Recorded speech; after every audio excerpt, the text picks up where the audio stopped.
지난달 21일 네이버 실시간 검색어를 뜨겁게 달군 단어가 하나 있었습니다. 바로 가스라이팅이었습니다. 한겨레 신문에서 보도한 한 기사에 관심이 몰린 것으로 보이는데요. 가스라이팅이 도대체 무엇인지 한번 알아보는 시간 갖도록 하겠습니다. 가스라이팅은 정신적 학대의 일종으로 타인의 심리나 상황을 교묘하게 조작해 그 사람이 스스로를 의심하게 만들어 자신의 지배력을 강화하는 행위를 뜻합니다. 가스라이팅은 보통 친구나 연인 혹은 가족처럼 친밀한 관계에서 발생하는데 피해자의 공감 능력이나 동정심이 악용되는 경우가 많습니다. 최근 들어 부쩍 자주 언급되는 가스라이팅, 어디서 유래된 단어일까요?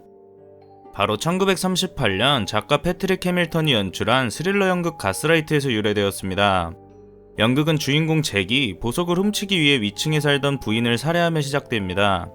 잭은 보석을 찾기 위해 불을 켜야 했는데 당시 불을 켜는 데에는 전기가 아닌 가스가 사용되었습니다.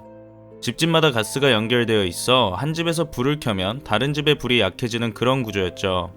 이로 인해 보석을 찾는 행동이 들킬 것을 우려한 잭은 집안의 물건을 숨기고는 자신의 아내 벨라가 물건을 잘 잃어버린다며 호통을 치기 시작합니다. 또 잭이 위층에서 보석을 찾고 있을 때 벨라는 가스등이 약해지고 위층에서 소리가 난다고 이야기하는데 잭은 너가 예민하게 반응하는 것이다 라며 그녀를 몰아세우죠. 처음엔 반신반의했던 벨라였지만 시간이 지날수록 자신의 판단력과 인지 능력에 대해 의구심을 갖기 시작합니다. 결국 무기력함과 공허함 그리고 두려움에 휩싸이게 된 그녀는 자신의 남편에게만 의지하게 되고 결국 자아를 잃고 망가지게 됩니다. 피해자 스스로가 학대를 당하고 있다는 사실을 알지 못해 더 무서운 가스라이팅, 다음과 같은 4개의 단계를 걸쳐 진행됩니다. 가스라이팅의 가해자와 피해자는 매우 밀접한 관계에서 형성됩니다. 가족이나 연인, 직장 선후배 사이에서도 형성될 수 있는데 가해자들 중에서는 사람의 마음을 통제하는 것에 능숙한 소시오패스나 사이코패스가 있을 확률이 상당히 높습니다.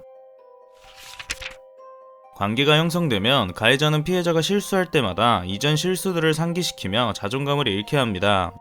스스로 판단력을 상실하도록 한 뒤 자신이 그 판단을 대신하고 결정하려 하죠.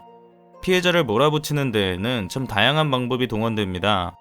물리적인 힘이 될 수도 있고 사회적 권력이 될 수도 있는데 가해자는 이러한 방법을 사용해 없었던 일도 있었다 우기며 피해자의 기억을 왜곡하기 시작합니다. 피해자는 이 과정에서 자신의 기억을 불신하고 또 왜곡된 기억을 믿기 시작하죠. 사실 두 번째 단계까지 오는 사람은 많이 없을 것입니다. 정상적인 사람들은 사실이 아닌 일에 말도 안 되는 소리라며 반박을 하기 때문이죠. 하지만 결국 세 번째 단계로 접어들게 된다면 주변 사람들이 피해자에게 어떤 말을 해줘도 귀에 들어오지 않습니다. 보통 주변 사람들이 피해자를 이상하다고 인식하는 순간이 바로 이때라고 합니다. 어느 순간 가해자는 피해자를 예민한 사람으로 몰아가기 시작합니다.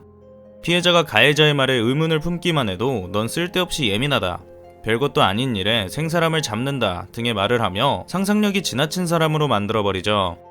만약 2단계까지 도달했다면 가해자는 피해자의 기억력과 판단력 그리고 감정까지 자유롭게 통제할 수 있게 됩니다. 언제 찾아올지 모르는 가스라이팅에 당하지 않으려면 우리는 미리 대비해야 합니다. 우선 우리는 자존감을 좀 높일 필요가 있습니다.